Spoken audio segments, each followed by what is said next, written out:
Valeria Mastrullo, and she's going to give us a talk on the vasculature circadian clock affects endothelial cell pericyte interactions.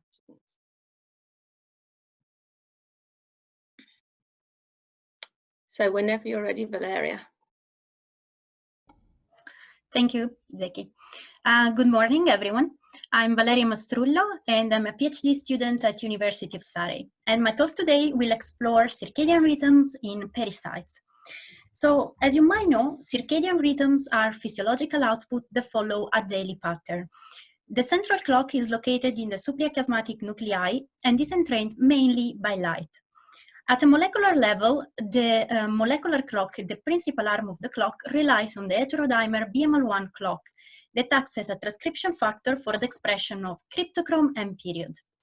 Per and cry dimerize in the nuclei and act as a negative feedback loop by inhibiting the functionality of the heterodimer. A third arm of the clock relies on the roar and reverb element that enhances and inhibits the expression of BML1 itself.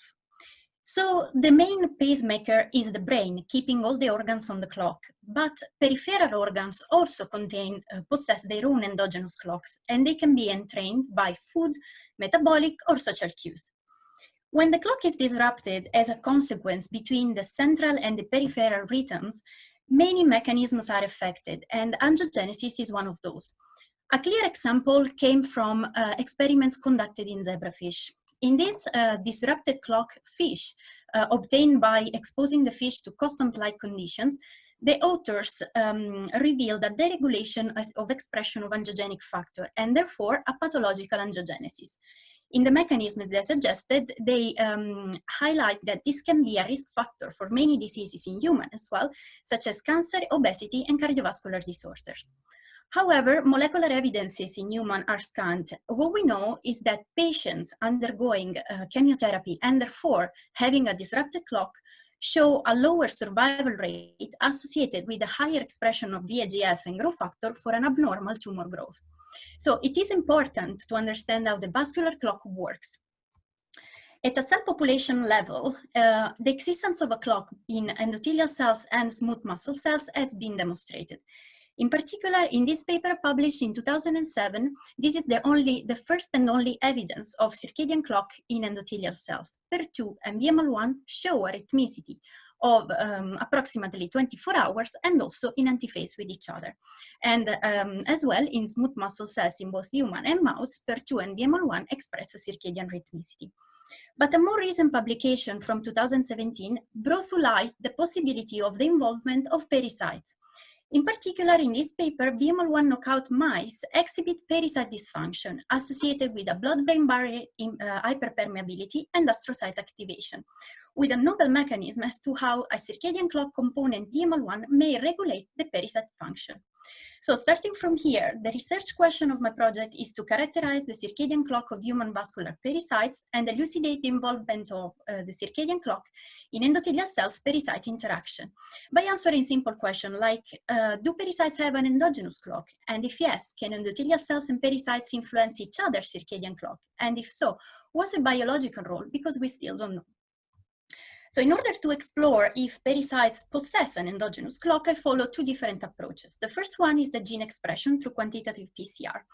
I plated the cells and synchronized their circadian clock by serum shock, and then incubated them and sampled them in a time scale every 4 hours, and gene expression was evaluated. The second approach is a bioluminescence approach and relies on the construction of plasmid containing circadian clock genes promoter upstream the luciferase gene. I use these plasmids to produce pseudoviral particles and transduce endothelial cells and pericytes. The transduced cells were then synchronized through serum shock, and the substrate for the luciferase activity, luciferin in this case, was added to the culture. The light emitted was recorded through a system of photomultiplier in this Lumicycler machine every 10 minutes for up to 7 days of recordings. So first of all, I was able to demonstrate that pericytes express circadian clock genes, and in particular PER2, BML1, and reverb alpha, the three main components of the three different arms of the clock, express themselves with a circadian pattern with a period of 24 hours. It is important here to point out that BML1 is the only non-redundant circadian clock gene, while clock itself is constitutively expressed, and therefore its expression does not follow a circadian rhythmicity. And here we were able also to confirm that. Bioluminescence data, so promoter activity data, confirmed the gene expression data.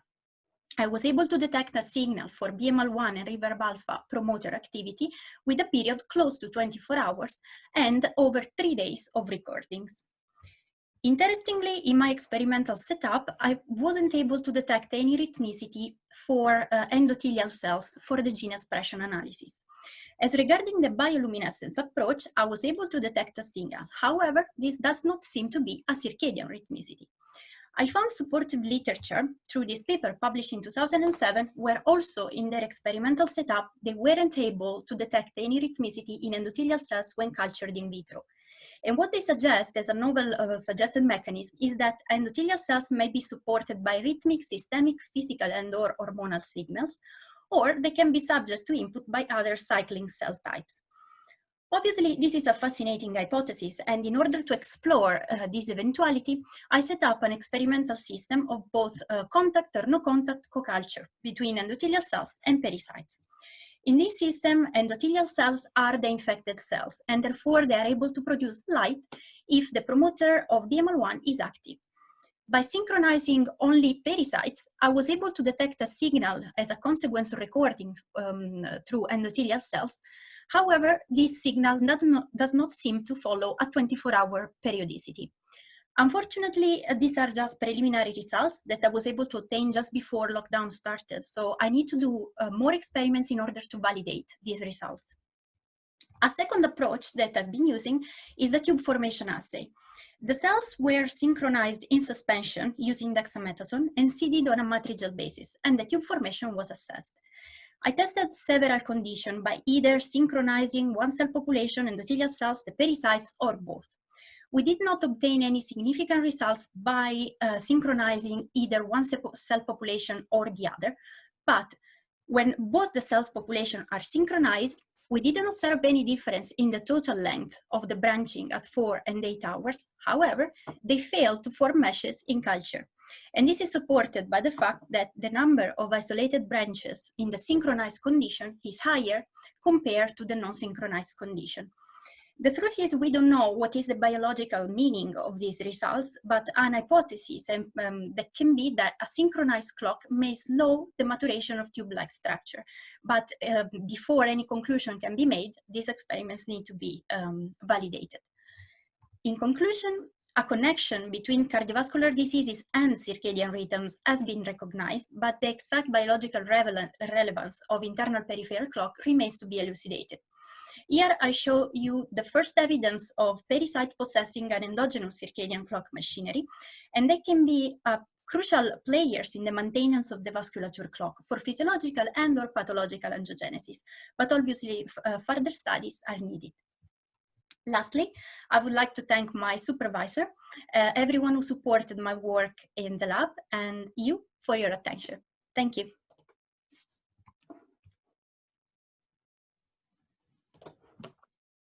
That was really great, Valeria. Thank you very much. Some very interesting data.